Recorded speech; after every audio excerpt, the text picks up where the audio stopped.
haven't heard that Daylight. quote. It might be daylight. It kills the bad bugs. Yeah. Okay. Welcome to everybody. As usual, we're waiting for Ani. She's dropping off one of her kids on Tuesdays at this time, so she should be on very soon. We want to talk about healing fear, at least to start with that. And the reason that I thought about that is because I sometimes I feel like I'm like just skipping along on top of on the mountaintops, feeling so happy and safe. And then sometimes I get triggered, sometimes by small things. And then all of a sudden I'm finding myself in an ocean of fear. And it seems like no matter how much work I do, and I've done years and years worth of work, it has not completely healed. What's happened is that I have it. There are times when I don't experience it.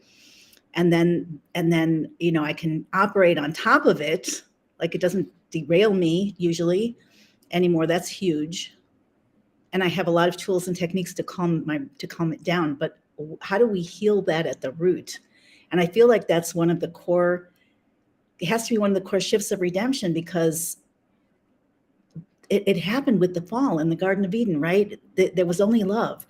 There was love and, everything that goes with that, holiness and passion and discovery and whatever. But with the snake came massive fear. And the fear can take the shape of threat, physical threat, emotional threat, fear of disapproval, of not belonging. It can be shame, fear that you're not okay. It can be, sadness, grief, which I think is also, everything, all these emotions that are so disabling for us, I think they all are connected with fear. Because really, there's only two core emotions. According to Hasidus, there's love and there's fear, and everything goes along one of those branches. So anyway, yeah, I just threw this over to Geula and Ani right before we came on. So this is all fresh and spontaneous. So Geula, anything you would like to share here? So what was starting Guys in the chat, feel free to share. Hi, everybody. Good morning. So good to be here. Thanks for doing this every week. I really look forward to this. This is the highlight of my week, talking to you guys. So at the beginning of COVID, I remember sitting on my porch, and I was getting like an electric feeling in the left side of my body. And I was getting like, it was like a channeling feeling. It was the first time I wrote something and channeled my feelings in writing, and I put it up, shaking, my heart was racing. I put it up on Facebook, and it was called What If. That's what I titled it. And it hit me when COVID came around that it was two camps of people coming up: people afraid of parnasa, of income, losing their income, and people afraid of disease. And They were at odds with each other. People who didn't want to lock down because they were terrified of losing income, losing livelihood. And then the other camp was like, stay home, stay safe, don't, And I saw that, that there is two types of primordial fear.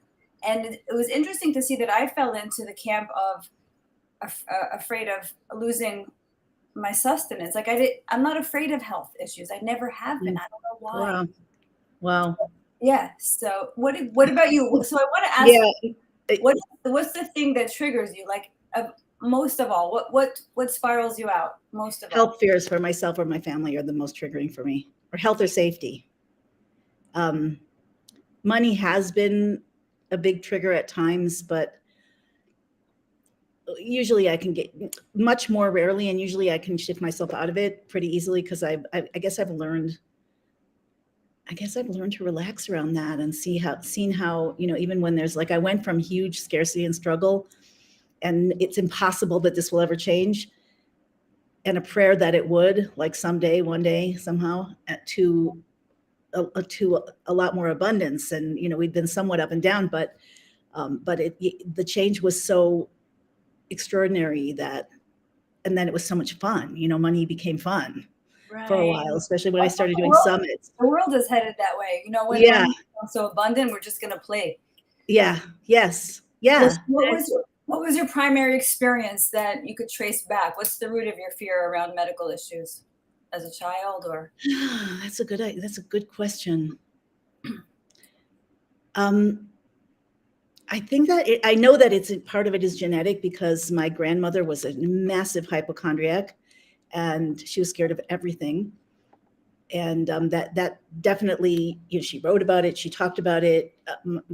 I don't think my mother had that so much, but I think it was somehow passed down to me. My dad also had some anxiety about health, but I mean, if I'm going to be really honest, when I was like 20, 21, I was on kibbutz in Israel, and I had indulged in a little bit of marijuana, and I had it all of a sudden, and I had never had a thought about, I wasn't afraid of anything physical at that time. A lot of, people that age aren't yet. And I noticed that I had a swollen node in my neck, and all of a sudden I got panicked. And I'm like, what is this? What's happening to my body? And that calmed down, but it never left me. It started like that whole path. Then when I had other reasons to be scared, to be triggered emotionally, my heart started, I went through anxiety, my heart would pound. I started, one time I'm really letting it all hang out here. Like at that same age, I fantasized one time that I was having a heart attack, and that whole, all those experiences. I remember lying in bed at the age of like 21. I was staying with my in my brother's house, my brother and his girlfriend, who's also my best friend. And I remember lying in bed, listening to my heart, and I was scared to go to sleep because what I couldn't figure out was making it go. It wasn't holding on to anything. It's kind of like people have a fear of flying, which for some reason I've gotten over. Thank God. But it's the same idea. Like, what's holding this up? Like, if I don't pay attention, I don't know what's going to happen to the plane. Right. It's that I guess at the core of it all, it's probably the same. Ani says she's coming on momentarily, by the way. At the core of it all is a feeling, I guess, that we get shocked that we're not in control. I actually heard someone speak about it today. I don't remember in what context. But yeah, there's such a feeling of vulnerability, as part of the human experience, that we grasp at anything to try to feel like we can manage. Anyway, it's a great question. How about you and the money? How did that come about? Guys, if you want to share your experience, it would be really interesting to know. I'm very much on this topic, like in my life in the last several days, because it's getting old. And I know that all these things come up because the wires, like they say, like you can't be triggered if you're not loaded. So all this wiring is kind of laying in wait for us. It's all from the snake, and we can't get rid of it if we don't see it. So I don't think it's an accident that so many things are coming up for people, but then we don't want to stop there. I don't want to stop there. I want to, the world is presenting so many opportunities to deal with our fears. That's what this is, a purging, on the daily. And it's really amazing to see, like, the headlines don't trigger me. Like, there's not many things that get me afraid. Thank God. I touched a spider by mistake on Sunday, and that screamed. Thank you for mentioning that. I always appreciate that. And it was a dead spider, and I still screamed. But I would say, going back, it was just like growing up in a house where I always felt the tension from my father. He would pace the house and worrying about money and paying the bills, and I absorbed that from him. And also when I was in Mechala, when I was in Israel for the year, I wanted to go on the Poland trip with the school. And what trip? The Poland, to go to the Poland. And my parents couldn't afford it, and I couldn't go, and I was devastated. Wow.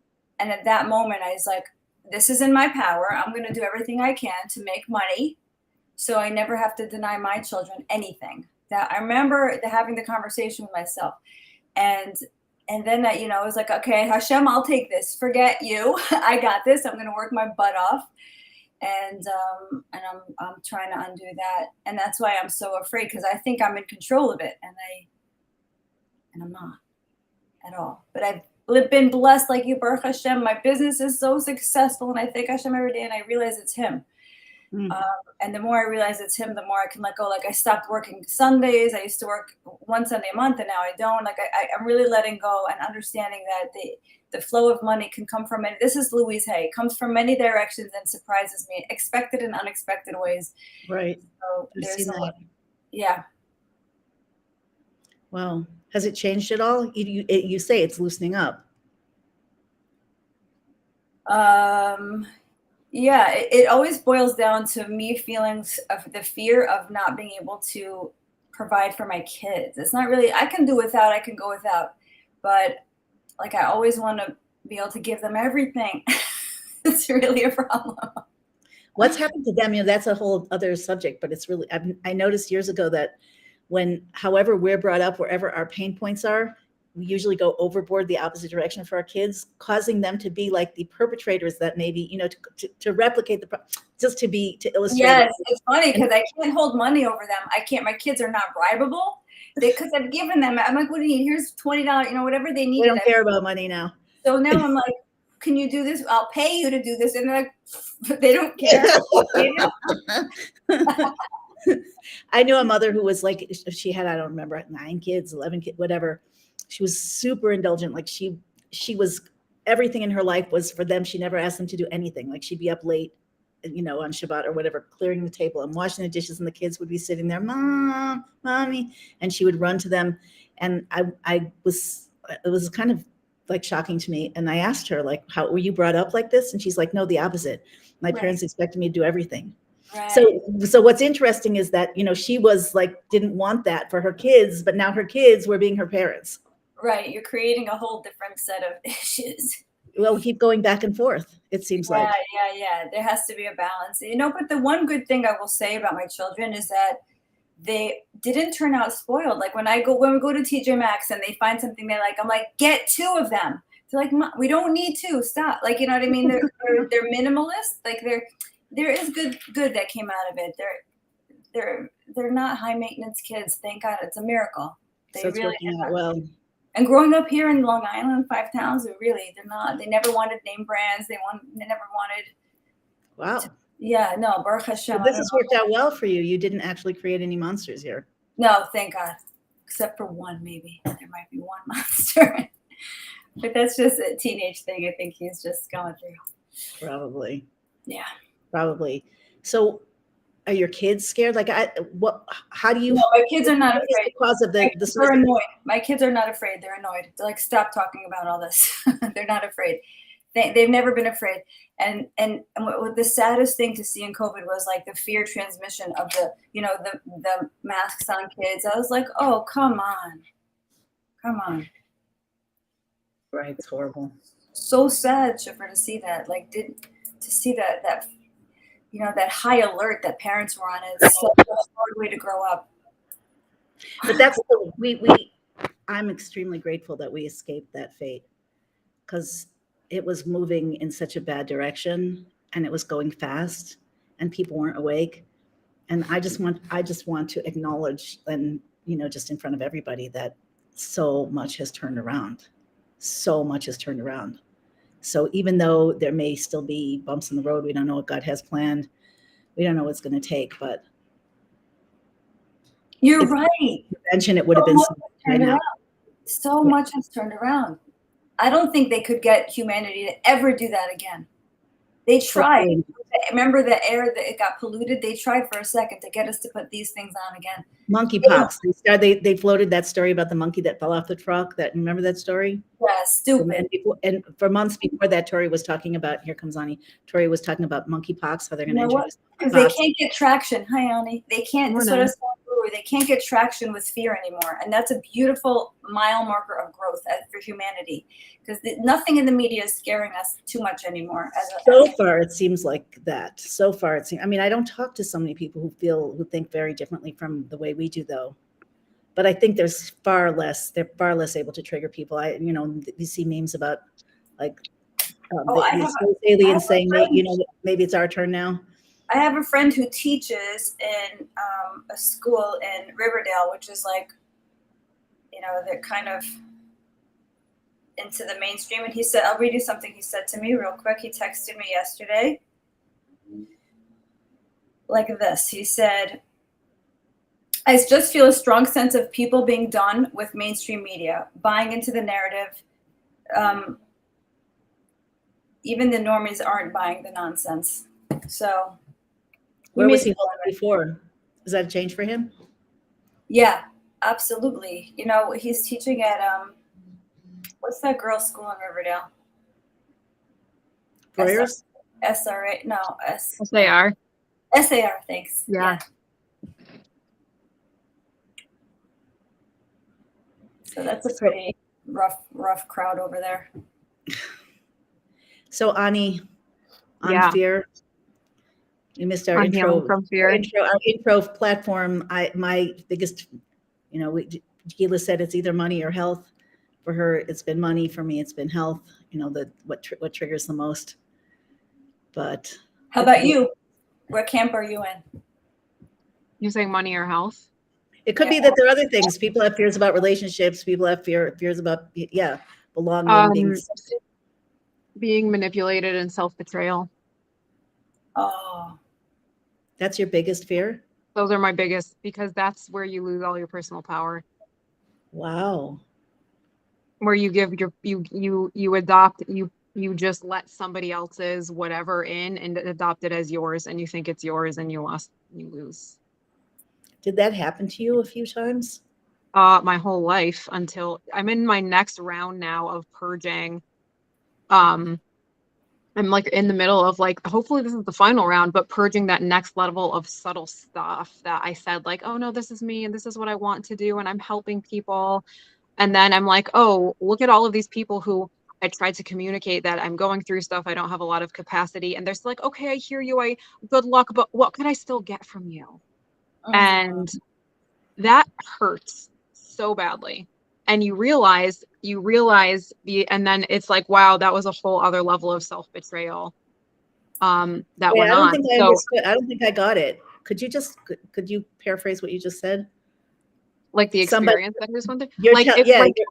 Right. So like there's people that like maybe, you call it a friendship, you called it whatever, but you're like, you know what, in the end, this was me showing up and giving over support and wisdom or whatever it was. And then when it's time for it to maybe become mutual and you try to communicate, hey, I've got some stuff, I don't have a lot of capacity right now, whatever it is. And they're like, oh my God, I hear you. I like, good luck. But what could I still get from you? Essentially. Like, I just tried to communicate to you that I don't have capacity. I just tried to like set a boundary, and not in a way of like, in a way of just like, I'm a human being communicating to you that like I have a capacity too. And then and that whole like, oh, I hear you. I'm sorry things are so hard. What could you still give me though? What could I still get from you? And I'm just like, so painful. Yeah. And then, and it was a lot of people who were taking up my psychic space that have pulled that on me recently. And so, so for me, it really is like, I'm like still recovering from the trauma of literally this entire lifetime and a couple others of complete self-betrayal.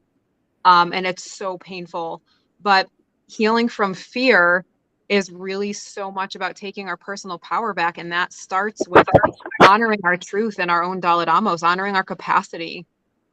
Yeah. I mean, it's so interesting because this is very different. To me, this is what you're discussing, I've never even thought about.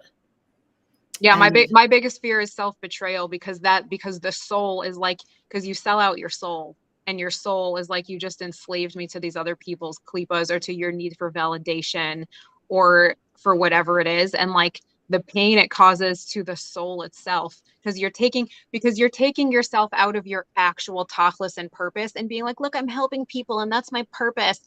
That's a general overall purpose, but the way you're doing it, like, what are you actually doing? Are you feeding klipas? Are you enabling, or are you actually showing up and like helping to drive reality forward for everybody? I understand that principle. I definitely understand that principle. I just wonder, like, what happened in your early life or whatever that was so deeply penetrating that you haven't been able to trust yourself to completely avoid it. I mean, not that we ever see everything, that's what triggers are for, to get us to see the next layer. I mean, to be overly personal. You've really woken up my curiosity here. Oh yeah. I mean, a lot of stuff happened, not just in my early life, but through my entire life. So you hadn't been able to trust yourself to make the right decisions. Yeah. And you know what's a really interesting thing that I don't think I've ever really spoken about publicly before is I had a massive experiential relationship with God before I became religious. And like such a and it was very ungrounded, but it was beautiful and experiential. And then when I became religious and I started learning Hasidus from people who were filtering it through their unique trauma and their cultural garbage and their klipas, all of a sudden I was being told all the spiritual experiences you had, because you're not a literal tzaddik, you're not an old man with a white beard. It was totally coming from klipa. There's no way that was real. And that level of trauma, that traumatized me. I didn't realize it was trauma, but it was a trauma that went through every level of my psyche and my being. And I only started recovering from it a few years ago when I started learning the Geula Torah from the women and accepting that I'm a woman and there's an expansive path, and understanding what the Rebbe actually tells us about where we're holding in reality, and doing my own avoda, doing my own research into the Rebbe's Torah.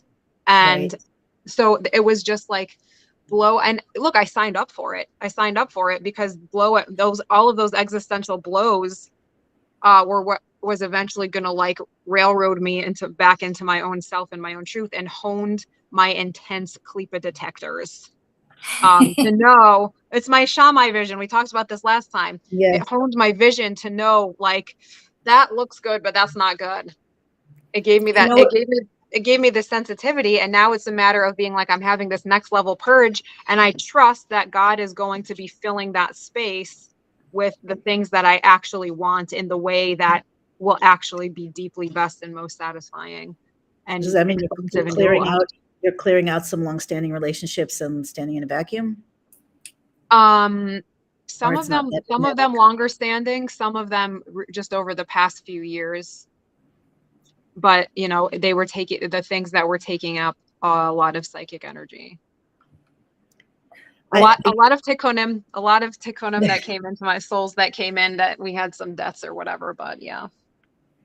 Go ahead. Sorry, Geula. Are you going to remember what you want to say?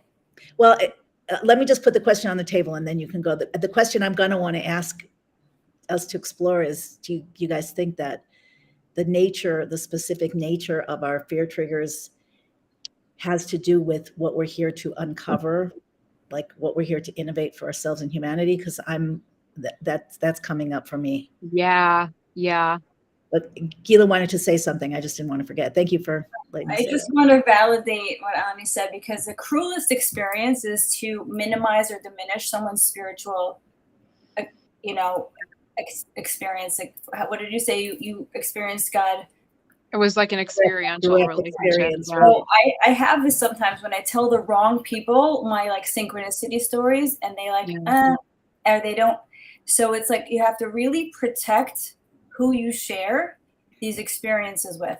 You know what I mean? Because someone who's going to minimize it is the cruelest thing they can do, is to take your experience of God and make it like you were crazy, or make it like it didn't mean that much.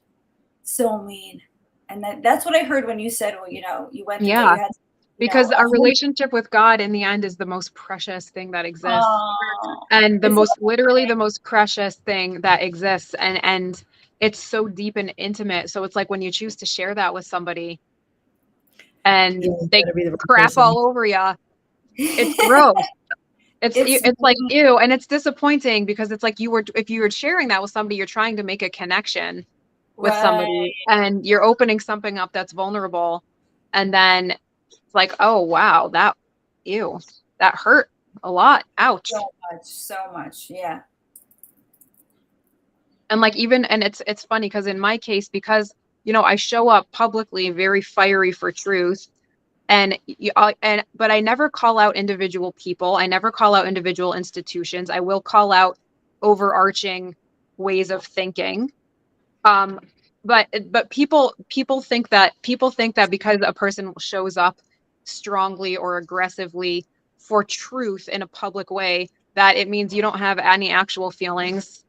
That I don't enjoy the fact that there's a battle to fight against institutionalized lies or the damage that's being done. I don't enjoy this fact at all. I wish we could all be sitting around an effing campfire singing Kumbaya together.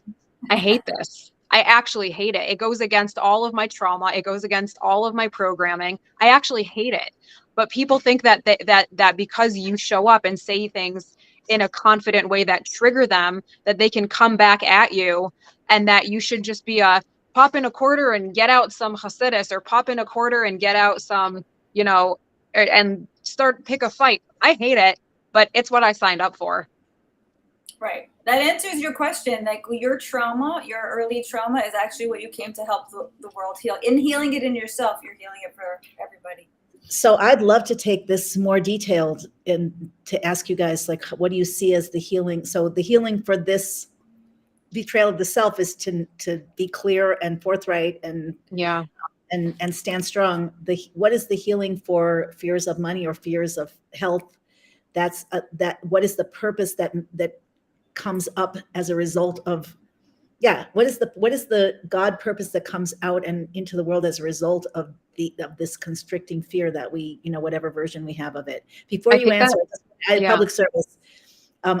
You're offering something on your, I know you saw it on your WhatsApp. Somebody just mentioned with you. I know you're not available for private, like for informal conversations, but do you have a way that now you do have some kind of thing that I do. I started a Patreon page for Geula Vision, which is the repository of my teachings. And there's one of the tiers includes like a monthly like live Reframing on Zoom. And then another tier includes also like a monthly mentoring call.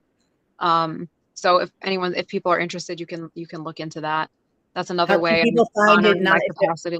What'd you say? If they're not on your WhatsApp, can they still find it? I don't know where they would find it. Yes, it's patreon.com/GeulaVision. I don't know what, okay. Can I access the chat? I think I can. I'll type it in the chat. Yeah, do that. Yeah. Okay. Yeah. So then back to the question, if we could do that, like, and anybody anybody who's with us from the community wants to share your thoughts. I'm really wondering, because I mean, at the end of the day, we're in a situation where I'll claim in a way that physical is the hardest. I mean, that's my experience. Obviously, I'm biased, but at the end of the day, nothing physical lasts outside of Geula. So, it's endlessly frustrating. The idea of building something, refining yourself, all the work that we do, all the accomplishments inside and outside that we have, that instead of increasing, we would end up diminishing. And it doesn't soothe me at all to hear about other worlds, because I'm very, very, very, very connected to the belief that this world is where it's meant to happen. You put it in our private chat. I don't see that I have access to the public. Let me do that. Patreon at Geula Vision. Patreon/Geula Vision. Yeah. / I feel like the fears about money and health are here to catalyze new relationships with the concepts of money and with health, to push us into new frontiers of unlocking what our bodies actually are, how to actually access health and create health, and the same with money. So I think those fears and those triggers are here to push us into new frontiers, to essentially bring down those Geula operating systems, or uncover those Geula operating systems. The Rebbe talked so much about like that eventually, like the doctor's job is essentially going to be like to tell you how healthy you are. Like it's a face forward way of like going from good to better. And and that we know that there's new systems of wealth that need to come online. And so I think that the fears around that, when they won't let up, are specifically to inspire, encourage, drive us to do the work to uncover those new operating systems, essentially, or to drive reality forward, like I was saying. That totally makes sense. But I'm still always looking for, like, what is the new edge? I feel like the tools we have, I don't know. It seems like the tools we have are slow. Everything seems kind of slow. Like all of this process seems slow. But I think the thing is if we show up in earnest in the process, we're gonna make that quantum leap. So if we really expend everything that we have currently, then we're gonna suddenly find ourselves in that new space and be like, oh, here is the way to do things, where it's just like the quantum leap or that next level. I mean, at the end of the day, death is a construct that's promised. We're promised that it will leave. We're internally built to last forever. Yeah. And also to have infinite abundance, and also to be fully self-expressed. But those are some of the things that are covered. So when you, either of you, when you go into your own inner turmoil, when you're triggered or when you're scared, or when you realize that you haven't been standing for who you really are in some particular way, what's the process? What's the experience? And how do you process that? How do you get from a trigger or feeling like you betrayed yourself or that somebody isn't really there for you or whatever it is that the triggers are? I mean, like for me, it's been very much about learning all of the ways that I try to run away from having to feel that and letting myself be with the immense pain and discomfort physically, emotionally, and know that I'm going to survive it. Like, look, right now, it might feel like I'm not going to survive this amount of pain, frustration, anger, sadness, vulnerability, grief, whatever it is, but I have to let it, go through my body. I have to let it move through my body. I have to let it move through my psyche. And I've done it enough times now that I know I'm going to come out better on the other end and expanded. As of right now, I don't see any way around that, around just really being able to be with it outside of like, a good like emotion code session or whatever. But even then still you clear away some stuff and it makes room for a lot of the other stuff to come up, and there's no getting out of doing our work. Wow. Essentially. Wow. Literally spiritual detox. Do you do that in a certain setting? Like, do you sit with a candle or a journal or a glass of wine or outside, inside, music, bells? Like, what do you do? I pace around. Pacing around is always my thing because you're literally moving energy. So I usually pace around inside my house. Like for hours and hours or days? Just for hours, and I brain with myself.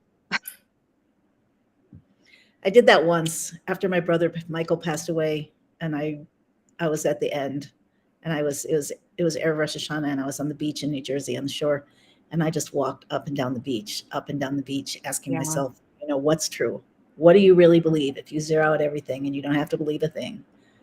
Wow. And at the end of the day, I came up, the end of several hours of sobbing and walking and sobbing and walking and asking, it got clear to me that I believe that in three things that are true. The Torah is true, God is true, and the Rebbe is true, but I have no idea what that means. That's where I ended up. That's that important thing. I don't know what that means, right? That's where it's like, now we have to, that's bittul, is when we go out of our programming around these things, even if we know they're true. Whoa, I have to change the way I'm understanding or relating to these things also, like. Yeah, it gives you permission. Like you don't have, I guess we feel like we have to throw out when we're betrayed. We feel like maybe that applies to relationships too. Sometimes relationships are more complicated because they're not actually true. They just are, right. But at the end of the day, the souls are also true. On the souls, yes, the souls, yeah. But that's so, not always. We're not always interacting. It doesn't with always show up, right. But I guess that I'm grateful because I could have easily decided this is not. I'm done. I'm not doing this anymore. But I gave myself enough freedom. I'm thankful to Hashem for helping me do that. That I could have said I don't believe any of this and I'm not doing it. But that's not what came out. Yeah. So it was a deep, as you say, Reframing with my core, the core of my being, and it gave me the ability to start over. And actually, that's when I started doing work. It was shortly after that I created the first Geula workshop with friends. And wow, yeah. Zeroing out is super important. Like you said, zero out, go back to the basics of like what's true and real. And then how do I go forward from that? So Geula, what about you? How do you deal with when you get triggered, and what is your environment? So yesterday I got an email from Bank of America, like threatening me. They want this certain paperwork. I have a loan. I just built a new office and I took out a big fat loan. Mazel tov. Thank you. Thank you. And I think Hashem had me go through this now to really like fine tune this fear around money. So when I open it, I open the email and I feel that zing of like, oh my God, they're after me. They're coming from like whatever it is. And they're threatening to put my, I got a weird message from Zoom. I wonder if that's past life as well. I was just going to say past life. Yeah. Yeah, no, it's got to be. It's a basic. It's on the hierarchy of needs. Like, what's that Maslow's hierarchy? This is like still. I'm not where Ani is. Where I'm like worrying about my spiritual needs. I'm still like recovering from base needs. So, but you might not have that issue that Ani has. You have a different path. Like you. Thank you. Right. I'm not right. I mean, okay, good. I don't think it's. I don't think. I guess there's some. I like to think of us, our soul tribe, all of us. You know, the whole big soul tribe is being in the front car of the train. So that means there are people that aren't as awake, alert, or haven't done this much work or whatever, aren't as conscious. But that doesn't. But of the people who are, I don't think we're all the same. I don't think our soul purpose. Like we were given a dominant role. Like I was assigned money, you were assigned health, Ani was assigned, health is just part of safety. I was assigned physical safety. Yeah, physical safety, right? Yeah. I'm like a needs person. My needs going to be here.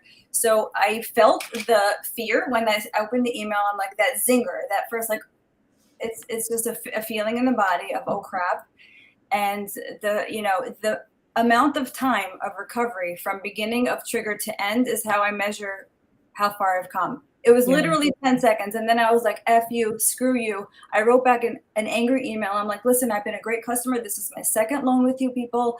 And I don't appreciate this harassment. And I'm going to be looking to outsource to other lenders. I'm going to be looking into my other options.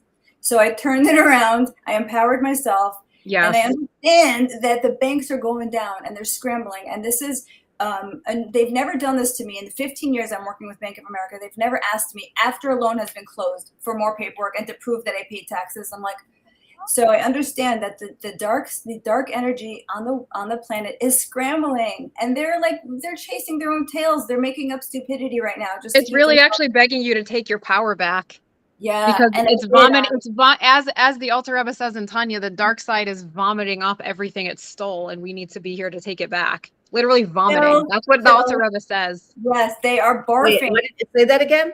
The Alter Rebbe says that the Sitra Achra will be forced to vomit up all of the energy it stole from Kedusha.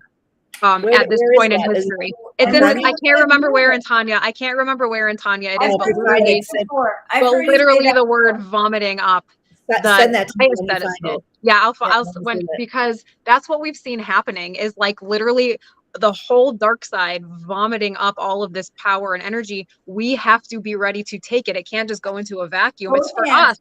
It's vomiting. Yes, it's vomiting it up so that we can take it back and have it to create and face forward powerful ways. It's not about being good. It's about being powerful. Right. I wasn't good when I wrote that email. I was not my good girl self. I was like, exactly. People, it's enough of this.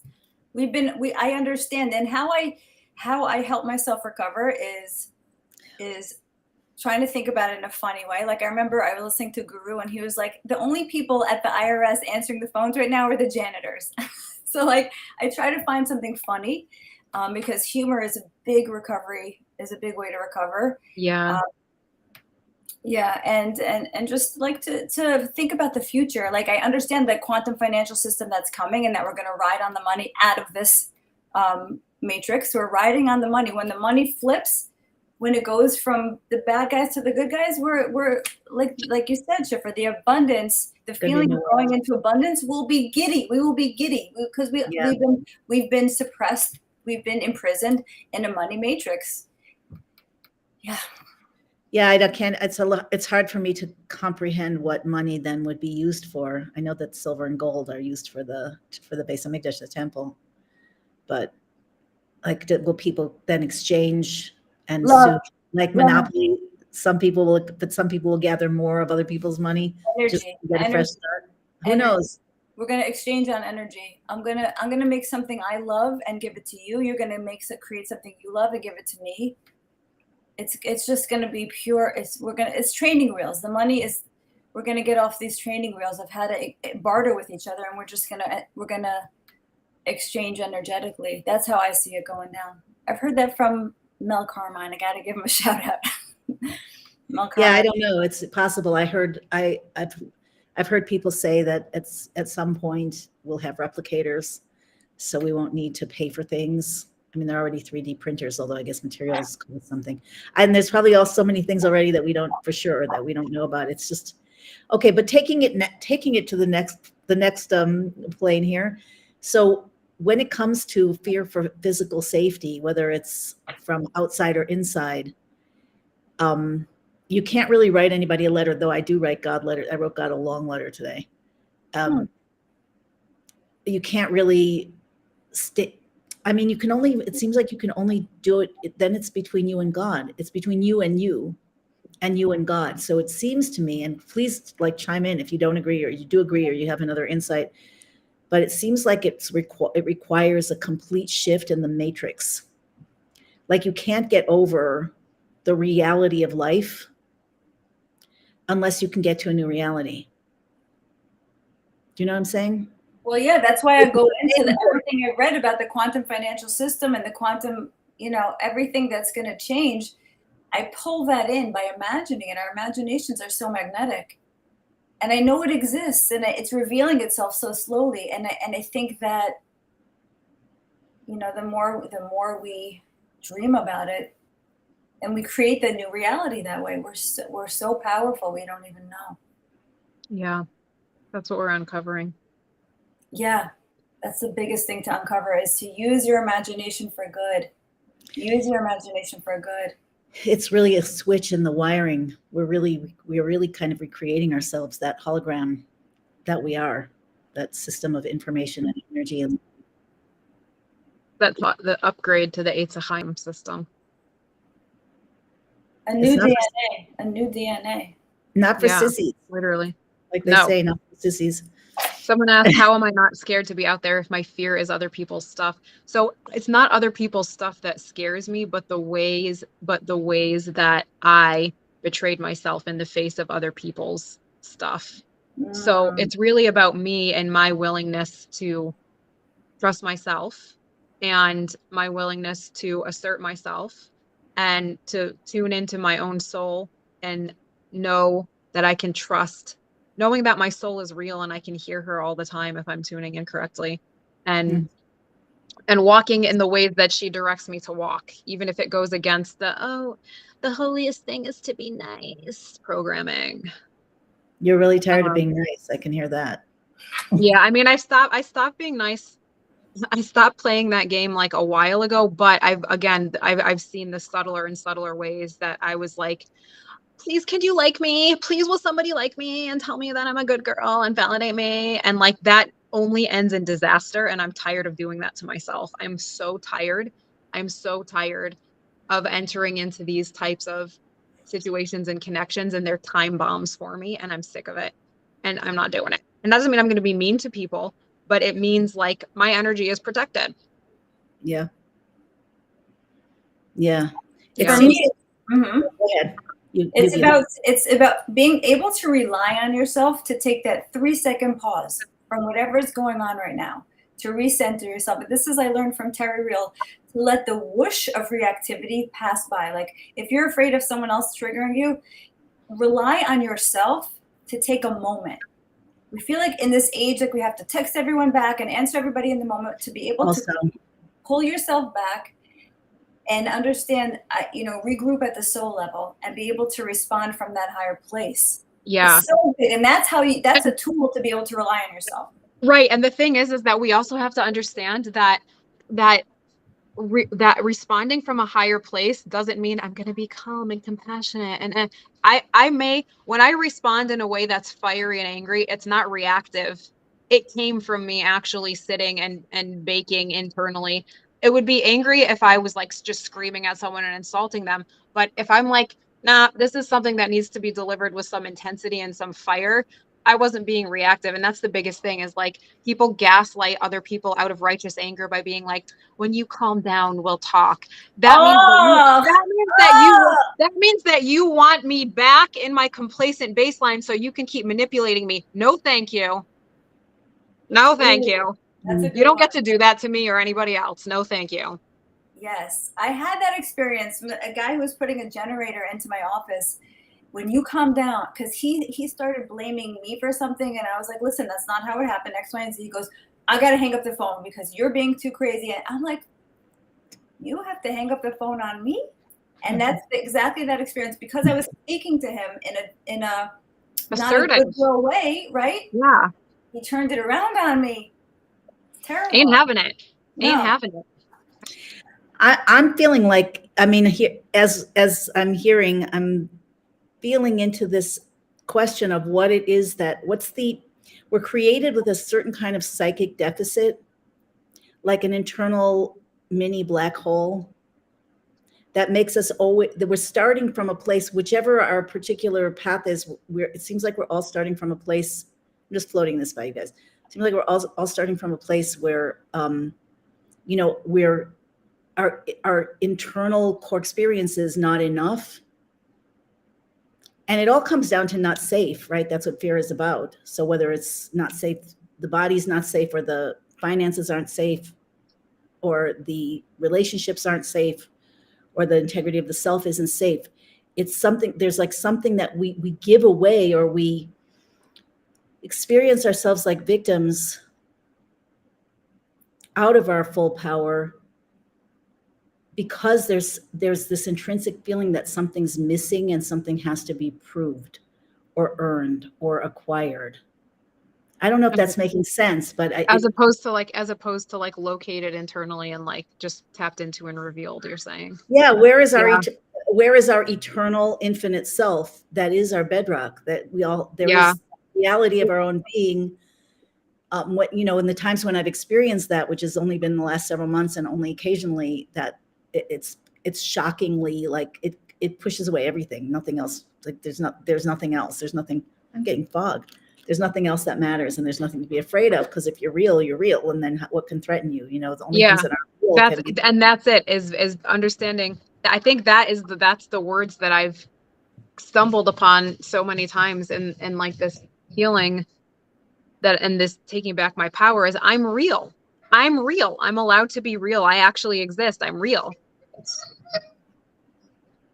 Yeah, it's a shocking, amazing experience. Yeah. Right? Yeah, I guess we dip in and out. When I was doing, I don't know, when I was writing my letter to Hashem this morning, I was hearing things coming from myself, whatever. And one of the things I heard was that the identity, you have to look for little changes, because we can't you know, it's a process, you know, it's shown a certain kind of process. And then just when you do the process, look for little changes, really little changes, because we can't shock the identity too much too fast. Right. Because that's the concept of Shvira Kalim. Yeah.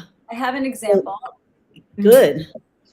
So I was able to trace recently another fear of mine. When I get that zinger, like the Bank of America email, I also get it sometimes when my husband gets angry, right? Anger is a big trigger for me, because my father was angry. He's much better now, but I grew up with an angry dad, like always yelling and just, you know, walking around, you know, scared of his anger.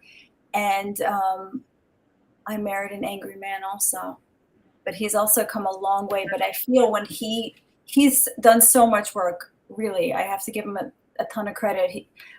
When he gets angry and I hear a certain tone or a certain look on his face, I'll say to him, the look on your face is starting to scare me. And it's one muscle right here. And I'm like, and I'll verbalize it to him. That is a huge change. Yeah, that's amazing. It's like, yeah, that is like, stepping in instead of covering up and stepping out. Yeah. And instead of being that cowering little girl and being like, oh my God, that daddy fear. I'm like, I can say to him what I'm feeling and what exactly is it. It's the tone of your voice right now. And yesterday he came home, you know, tired from work, and we had to talk about something business related. And he said a word, and I started singing a song because it was just reminded me of a song. And he got angry. He's like, I'm trying to be serious here. And I'm like, oh, come. And instead of getting scared, I was like, come on. You know, I was trying to keep it light, you know, instead of being it was a different reaction I felt within myself. Instead of being ashamed or feeling little again, I was like, I held my own in that interaction. I held my own lightness. And he met me there. Kamayim panim panim. Exactly. Yeah, it's a core principle of reality that if we can hold a frequency long enough, that's the trick. Like it says that, like the water reflects the face that's shown to it, the heart of a person reflects the heart of another person. who's going to hold their frequency long enough and strong enough. That's who's going to stand up. It's a frequency stand up. Yeah. Yeah. Right. It's going to go one of two ways. Yeah. Depending on who's. And the higher frequency I think the higher frequency will usually win. Yeah, because the higher frequency is more eternal, is more you're standing in yourself more. It's more but connected. You have to stand there long enough, like people can also, as we all know, people can fail to see you too. Right. And then maybe eventually they will, or eventually they won't. And where are you going to be? Like, it's normal it's normal when someone doesn't see you, or they misunderstand you repeatedly or whatever, for you to start to get like to them. And then what are you projecting and getting back? It's like it's not easy to stand. It's part of being real, but it's not easy to stand as who you are in the world without reacting to what's back to you. And that is, I think, universal for all fears, because where do we feel like a victim? Where do we go into reactivity? Where do we keep the same DNA, keep activating the same epigenetics, and keep going through the same experiences, the same loops, is where we react to our circumstances. We get triggered into fear, whatever it is, or whatever other emotions, gutless emotions, we react. And then now all of a sudden we're creating the thing that we didn't want instead of standing for the thing that we do. And that seems like the real line of demarcation between victimhood and true co-creative power. I can't say I'm always on the right side of it, but I'm always trying to get more there. So then the question is, how do you hold a vision and a frequency long enough and strong enough, regardless? 17 seconds. That's what Esther Hicks says. Really? You create a new neural connection. 17? That's what I've heard. Interesting. That's not very long. It is. Sure, when you're trying to hold a frequency, it's eternity. At least it's conceivable. You can turn on the stopwatch. Yeah. Right. Hold a vision, draw a picture. 17 Tove. Yeah, 17 Tove. Exactly. Tove. Wow. What else? I really want to break through. I really want to break through on a new level. I just feel like we're there already, and it's just like now I feel like the breakthrough has happened, and now it's just gonna be like, oh, there it is. Like we're there, we're in the room with it already. It really feels like we're in the room with it already. Maybe. Oh, I don't say we're not in the room with it. I'm sure we are I'm sure we are pretty much in the room with everything that we want on a personal level. We're sitting at the table. We're sitting at the set table with it. But that doesn't mean that we're in the vibrational frequency where we can. Correct. Yeah. Completely identify with it. And I guess that's what I mean when I say breakthrough. It feels to me like the linear trajectory that we've been on is over, and it's going to be a whole new way of evolving from now. I feel like the linear trajectory is done. Yeah. That I feel like was really established through the power of like Gimel Tammuz last week, like Shavuos, but like Gimel Tammuz, like we're done with linear trajectory of evolution. Feels like. I think that linear has been I think not being nonlinear has been an option for a long time now. It has, but I truly feel like collectively the way things are going to proceed is not. You mean in the world? Yeah. Yes. Like in the world at large. Yeah. Yeah. I think it's been almost more of an individual choice to not be linear. And I feel like enough people have been doing such intense work to change frequency, change energy over the past few years that it's now like the collective is ready for that as well. And I truly feel that. What do you mean by nonlinear? Can you explain it? No, I cannot. I wish I could, but it's like nonlinear. I can. Things starting to yeah. Okay, let's hear. Nonlinear means step by step, that you have to go through a process, cause and effect. They're the stages. You just have to, like a baby has to develop in the womb.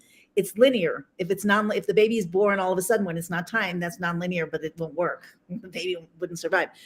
And likewise, to a certain degree, but a different way, when we're going through the birth canal, the intensity of the contractions, the alignment of the mother, all kinds of factors can make you make a leap forward, but then there's a resting. So, but I'm just thinking, as Ani was talking, I'm just thinking that when it comes to the actual time of the birth, when the baby's crowning at any time, it doesn't take cause and effect. It takes something, but it's not cause and effect. There's no more need for cause. There's just something. There's something that has to happen.